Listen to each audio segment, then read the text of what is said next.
Ustadz Nasin ini pernah artinya mengatakan kepada Mahesa ini siap Iya, datang ke Banten untuk membahas tentang keilmuan, ya. siap Kang. Jadi gini, jangankan saya datang ke Banten Kang ya. Jika forum resmi, saya ke Cirebon pun ke tempat ke Ujang Bustomi saya siap kalau untuk diskusi ilmiah. Ya ini Nasihin. Monggo suruh suruh itu orangnya Kang. Nah, sekalian saya juga ada keperluan dengan Nasihin ini ya. Saya ingin Ya, mempertanyakan tentang Grebek Dukun Santet asal Banten itu ya. Saya perlu penjelasan yang secara detail tentang kebenarannya itu. Jadi saya itu kesannya gini Mbak Esa ya, punten. ya, Kesannya di Banten ini yang ditongolkan itu bukan ulamanya, ya. bukan santrinya. Kok tiba-tiba ditongolkan artinya dukun santet asal Banten, berapa kali itu ya. Ada Gus Idris Justru juga. Itu asli mana Kim Mercon itu? dia ngakunya ke saya orang Rangkas. Tapi saya beberapa minggu yang lalu masih chat sama Kim Mercon, kita baik-baik saja sama-sama santri ya. Iya. Hanya saja beliau lebih apa ya, lebih mengutamakan viewer gitu. Tak peduli kontennya apa gitu. Makanya masih Nah, Banten kita ya. berbeda di situ. Saya hanya sebatas ingin mengingatkan atau menghimbau ya, kawan ya, agar kita tidak salah paham. Kalau Abah Menel tidak akan terlalu dalam masalah keilmuan atau ketauhidan, saya hanya menghimbau kepada para praktisi yang membasmi dukun santet agar segera memberikan suatu keterangan secara detail melalui konten atau deskripsi, karena ini yang saya khawatirkan Kang Oman ya, karena banyaknya orang awam ini, para santri, tunas-tunas muda salah paham ya, salah paham dengan hal tersebut. Masalah menggerebek dukun santet ini banyak praktisi-praktisi yang berusaha untuk meyakinkan para pemirsa bahwa adegannya itu real. Kalau menurut saya sebaiknya terangkanlah secara detail karena itu sangat tidak mungkin memang real ya. Saya duga itu settingan atau dukun palsu, dan saya tidak ingin artinya tunas-tunas bangsa ini, tunas-tunas muda, orang-orang awam ini agar tidak terpengaruh oleh ilmu-ilmu sakti yang di YouTube ini. Jadi saya menghimbau kepada tunas-tunas muda tetap fokus belajar mengaji ya, tetap memperdalam tauhid. Hal-hal yang merasa sakti di YouTube ini belum tentu kebenarannya. Yang saya khawatirkan lagi ya, terhadap masyarakat awam akibat melihat pembasmi dukun santet lalu dimanfaatkan, artinya seperti pengobatan-pengobatan yang sudah terjadi, banyak yang kecewa dan banyak juga yang menjual-jual seperti tasbih yang harganya mahal sampai jutaan, bahkan ada yang berobat sampai jutaan akibat melihat konten-konten pembasmi dukun santet itu yang digemari banyak orang itu seolah-olah real.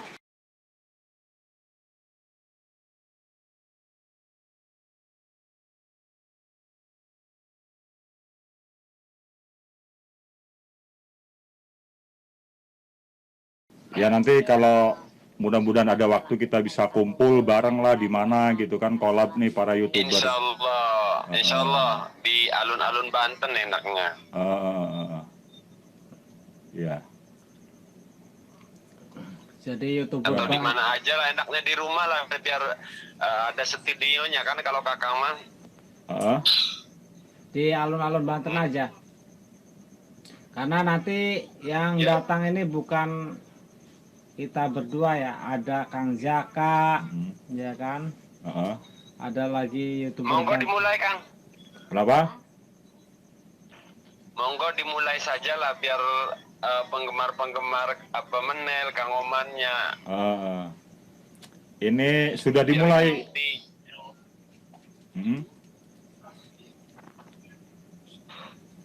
Nih, yang namanya Mahesa nih, santri Banten nih. Katanya nasihin ini mau berdebat tentang keilmuan. Katanya siap datang ke Banten ini, nasihin ini. Sekarang Mahesa udah mengundang nih ke Nasihin. Ustadz Nasihin, kemana nih orangnya nih? Coba muncul. Ini Kang, ya sampein kepada penggemarnya Ujang Bustomi ataupun yang lebay terhadap dunia supranatural. Saya sebagai dalam kapasitas sebagai santri, sebagai mantan dukun juga, mantan ahli hikmat, istilah orang Banten kan begitulah. Saya lebih senang diskusi ilmiah gitu, layaknya seorang santri gitu. Sebenarnya saya itu berhenti ngedukun itu sejak tahun 2008. Lalu kemudian tahun 2018 saya di Jember, di Jawa Timur. Akhirnya image orang Banten itu Kang, Masya Allah, di Jawa Timur, Jawa Tengah itu jeleknya minta ampun. Jadi image orang Banten itu terkenal santetnya, jawaranya. Nah, dari situ saya tergugah, ditambah perintah kiai-kiai bahwa sampaikan ke umat. Itu ceritanya Kang. Iya. Terus mengenai ini si siapa? Nasihin itu. Mercon. Nah, Mercon itu asli mana Ki Mercon itu? Dia ngakunya ke saya orang Rangkas. Tapi saya beberapa minggu yang lalu masih chat sama Ki Mercon, kita baik-baik saja sama-sama santri ya. Hanya saja beliau lebih lebih mengutamakan viewer gitu, tak peduli kontennya apa gitu. Makanya masih Banten. Nah, kita ya? berbeda di situ. Ya. Ustadz Nasihin ini pernah artinya mengatakan kepada Mahesa ini siap datang ke Banten untuk membahas tentang keilmuan. Ya. Siap Kang. Jadi gini, jangankan saya datang ke Banten Kang ya. Jika forum resmi, saya ke Cirebon pun ke tempat ke Ujang Bustomi saya siap kalau untuk diskusi ilmiah. Ya ini Nasihin. Monggo suruh itu orangnya Kang. Nah, sekalian saya juga ada keperluan dengan Nasihin ini ya.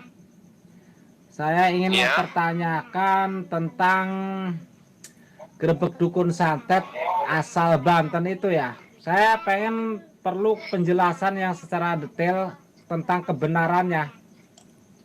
Gitu. Jadi saya itu kesannya gini Mahesa ya, punten. Kesannya di Banten ini yang ditongolkan itu bukan ulamanya, bukan santrinya. Kok tiba-tiba ditongolkan artinya dukun santet asal Banten, berapa kali itu ya? Ada Gus Idris juga. Justru itu Kang yang mendasari saya untuk membahas Ujang Bustomi itu kan alasannya ketika di Seketi itu gitu, yang orang Banten gitu. Terlebih tontonannya sangat memuakan gitu Ujang Bustomi waktu di Banten itu. Ngakunya orang Banten, orang Seketi, tapi bahasanya bahasa Cirebon gitu. Nah ini ngawur ini. Belum lagi adegannya ketika Kang Ujang Bustomi nginum air keluar paku, buset dah. Ini sungguh pembodohan. Bukan keluar linggis. Nah, logika kita itu begini Kang, kalau mau nyatet orang pakunya itu harus paku jur minimal Kang, paku 12. Oh iya. Selesai dah orang. Bukan paku ampas ya Kang Mesa ya. Bukan paku ampas ya. Tapi yang paling buat saya geram itu dari status Ujang Bustomi, Gus Idris, bahkan Kiai Imron yang terkenal sudah islami banget gitu ngebahas masalah ruqyah, tapi ketika prakteknya selalu perdukunan lagi. Kita capek gitu. Kita sudah muak sebagai santri ngelihat pembodohan atas nama ustadz, atas nama salawat, ini sudah muak.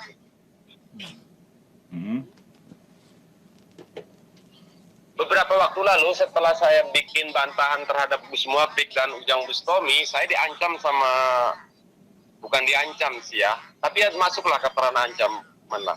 Katanya mau dilaporin ke Polda Banten. Ya monggo silakan lah. Mau cuma kritik kok. Masa pihak santri pemain lapor, mau kita ngajaknya duduk bersama, nggak gitu kan ya Kang ya? Iya. Jadi awalnya tim Ujang Bustomi itu gertak saya. Katanya kalau berani datang ke Cirebon. Saya jawab, oke saya datang ke Cirebon, cuma persoalannya apakah Ujang Bustomi siap live streaming? Apakah siap live streamingnya gitu? Jadi seolah-olah Ujang Bustomi ini didesain tontonannya ya sudah maha sakti banget, sudah sakti banget. Dikira orang takut sama Ujang Bustomi.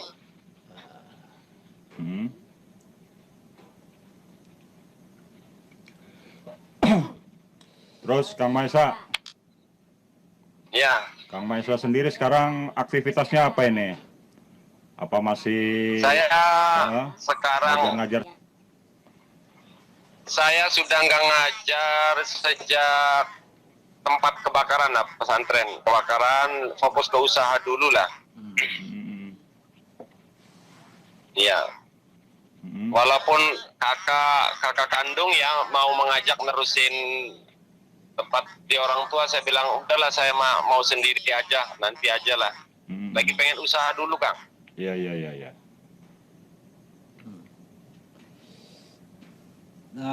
Kalau menurut Kang Oman gimana, Kang Oman? Aktivitas pengajian saya stop semua, bukan saya stop ya, artinya saya mundur gitulah. Iya. Jadi Kang Maesa, halo. Ya. Nih, kalau misalkan nanti ada waktu, kita ada waktu berkumpul, terus kita lakukan live streaming bareng gitu. Kira-kira siap nggak ini Kang Maesa ini? Siap Kang, Khusus karena saya itu Banten. punya tujuan seperti yang pernah saya sampaikan dengan Abah Menel gitu. Artinya mari kita tunjukkan Banten itu punya orang-orang yang kuat berpikir gitu, yang analisis rasional gitu. Banten itu sudah tinggal legenda, santet itu di Banten sudah tinggal legenda. Saya ingin tunjukkan kepada Indonesia bahwa di Banten itu banyak kiainya, bukan banyak tukang santetnya. Karena waktu saya di Jawa Timur, di Jawa Tengah itu orang sana menganggap Banten itu terkenal tukang santetnya gitu. Image-nya buruk lah gitu orang Banten. Sehingga saya merasa perlu menyampaikan kepada publik bahwa bahkan ada seorang santri yang anti mistis gitu, intinya gitulah. Iya. Bahkan sebenarnya bukan anti mistis lah, anti pembodohan mengatasnamakan mistis. Tepatnya seperti itulah. Ya. Makanya nanti saya dengan Abah Menel nih, Kang Maesa punya rencana untuk membawa harum nama Banten lah dengan image-image yang tadi seperti seperti Kang Maesa katakan bahwa image di luar itu katanya penuh dukun santet, ilmu hitam dan lain sebagainya. Kang, ini acaranya live ya. Perlu saya sampaikan di sini kepada seluruh penggemar Abah Menel di luar negeri dan di dalam negeri, penggemar Kang Oman juga perlu saya sampaikan. Bahkan ketika saya musafir, itu satu-satunya ulama teristimewa itu justru adanya di Banten. Hanya satu-satunya ulama yang bahkan dijuluki Ihya Ulumuddin hidup. Beliau adalah Buya Mufasir Ciomas. Dan itu tidak akan ditemukan di daerah manapun di Indonesia ini yang sampai meninggalkan barang syubhat gitu ya, bener-bener suluk sampai ke santrinya. Ya Kakang tahulah Buya Mufasir ya. Saya sering kesampaikan bahkan ketika di Jawa Tengah, di Jawa Timur itu banyak orang yang kaget. Santri itu kaget ngedengar ada ulama seperti Buya Mufasir. Kok sampai nggak makan barang syubhat, nggak makan barang pasar? Apakah masih ada kiai seperti itu? Saya jawab ada, Buya Mufasir. Bahkan mengajarkan ke santrinya. Inilah yang ingin saya angkat dari Banten itu, loh kiai ini. Banten punya kiai seperti ini loh. Gitu. Guru besarnya Abah Menel gitu Ciomas. Halo. Nah ini memalah ngangkat santet. Sudahlah image-nya dukun Banten itu memang terkenal dukun santetnya. Saya sering sampaikan bahwa itu sudah tinggal legenda, sudah tinggal sejarah.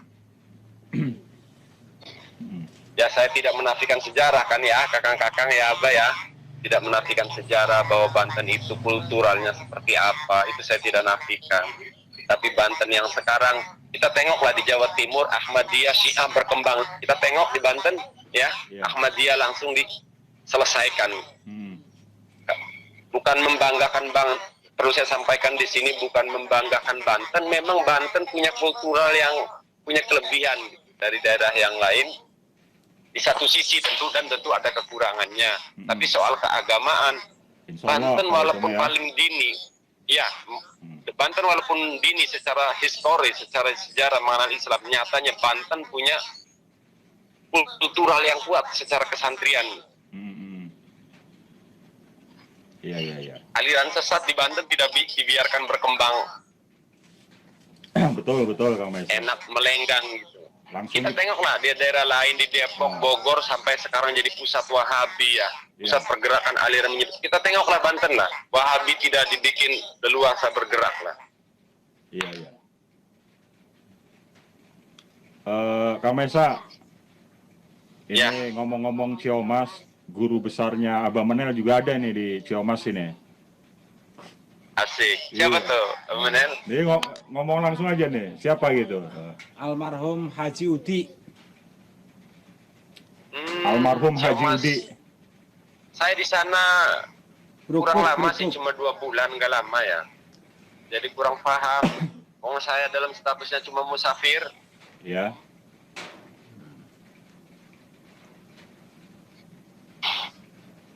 Guru ngaji mungkin Abah Menel ini.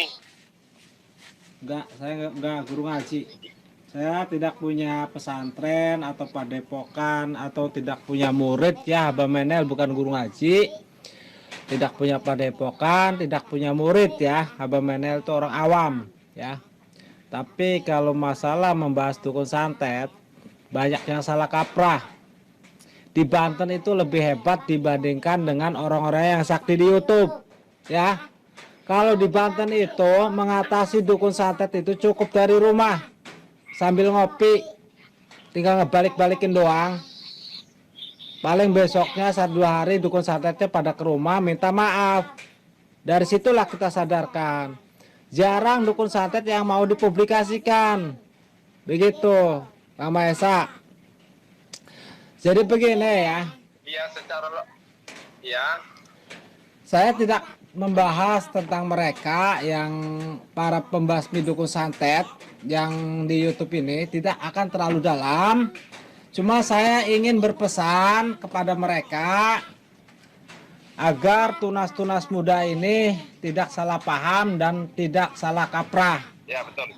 Saya hanya butuh penjelasan ya secara detail, bisa didekripsi atau secara langsung, bahwa adegan itu apakah memang real, apa settingan menggunakan dukun santet ya. Karena kesannya seolah-olah di Indonesia ini penuh dengan dukun santet ya kan, seolah-olah orang awam ini menganggapnya itu real dan benar ya. Makanya saya ingatkan ya, Saya kan mintanya ke tim Ujang Bustomi itu, sayanya ikut ngegrebek gitu. Nanti jangan nyantet ke Ujang Bustomi dulu, suruh nyantet saya, bila perlu suruh nyantet anak saya gitu.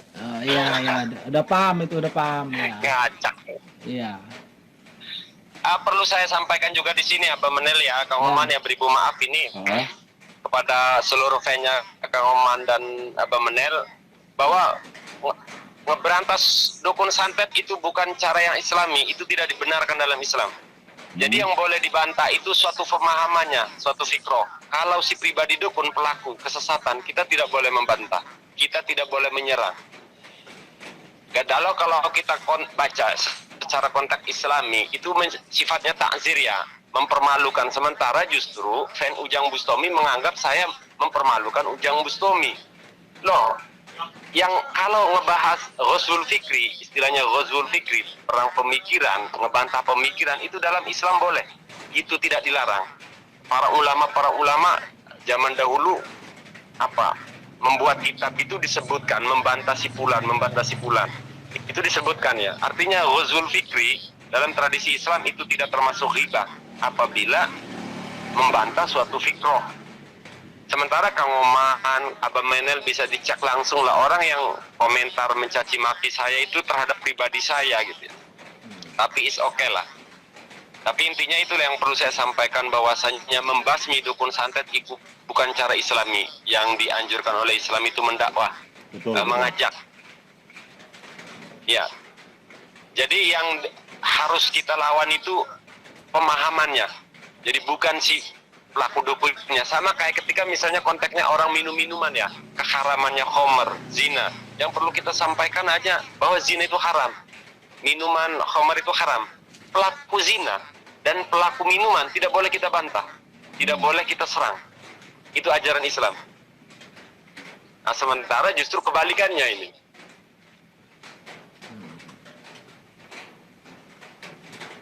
Ya, Kang Mesa. Jadi statusnya orang-orang seperti Kang Ujang Bustami, Gus Idris ini kalau ditinjau dari kaca mata agama justru dilema kesana kesini.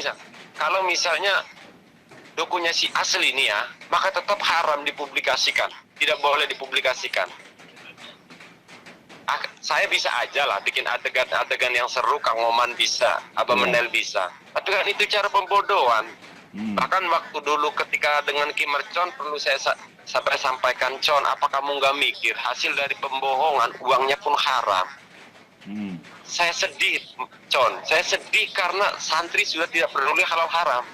Bukan karena cacian kamu sama saya, itu tidak peduli. Saya wajib memaafkan orang yang mencaci maki saya. Bagi saya hukumnya wajib. Nah, cuma di sisi lain ada santri yang tidak peduli halal haram, bohong demi sebuah konten. Nah, ini kan sangat-sangat disayangkan, kekalahan dalam tradisi santri. Ya wes kamu. Sudah dulu, nanti kita untuk menjelaskan. Kang Mesa. Ya. Nanti kita akan bahas lebih detail lagi, lebih spesifik. Di sini hujan lagi nih, Kang Mesa ini. Mulai hujan lagi. Oke, nanti dilanjutkan. Terima kasih nih. Salam silaturahmi lah untuk keluarga di sana. Ya. Nanti kita lanjut lah dengan salam penggemarnya Kang Oman dan Abang Menel. Ya, sama-sama Kang Mesa. Terima kasih Kang Mesa ya. Ya. Nah, ayo. Ya. Assalamualaikum. Ya. Waalaikumsalam warahmatullahi wabarakatuh. Oke, teman-teman. Ini tadi kita sudah video call dengan Kang Mahesa, santri Banten yang dulu pernah menantang Kang Ujang Bustami dengan hujah yang diberikan atau argumentasi ataupun dasar-dasar yang sudah dipaparkan oleh Kang Mahesa ya. Insya Allah nanti pada video saya sebelumnya juga saya sudah mengajak kepada para teman-teman YouTuber Banten untuk bersatu dan kembali mengharumkan nama Banten yang berkesan seakan banyak ilmu hitam dan dukun santetnya ya. Ya, silakan Mbah, gimana Mbah? Assalamualaikum warahmatullahi wabarakatuh. Menel dan Kang Oman Cilegon Squad ya, dan Maesa. Saya hanya sebatas ingin mengingatkan atau menghimbau ya, Kang Oman ya, agar kita tidak salah paham.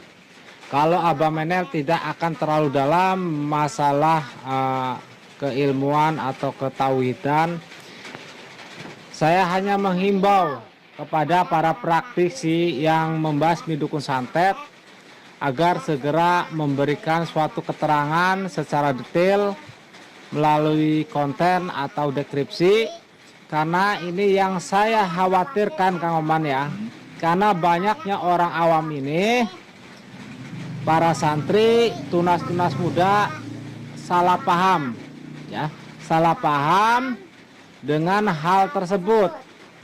Masalah menggerebek dukun santet ini, banyak praktisi-praktisi yang berusaha untuk meyakinkan para pemirsa bahwa adegannya itu real.